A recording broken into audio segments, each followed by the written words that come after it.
Kung ikaw ay nasa Baguio, dapat puntahan mo ito. Masarap nga dito mag-chill at magkwentuhan. We are here at the Camp John Hay. Sa loob dito makikita ang Chocolate de Baterol. Napakaaliwalas at napakaganda ng view. You feel like you're really out of the city. Sa loob, puro halaman. And it's giving us nature. Kaya presko sa loob at napakahangin. And now we are walking towards our table.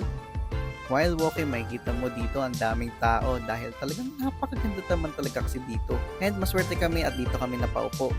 Saktong-sakto dahil may iingay kami kaya dapat talagang nasusulok kami. And ito yung mga menu nila.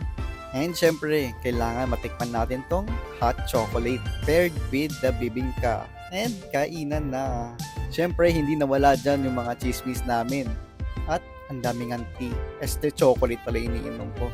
Kahit na hindi ako mahilig sa mainit, na-enjoy ko talaga.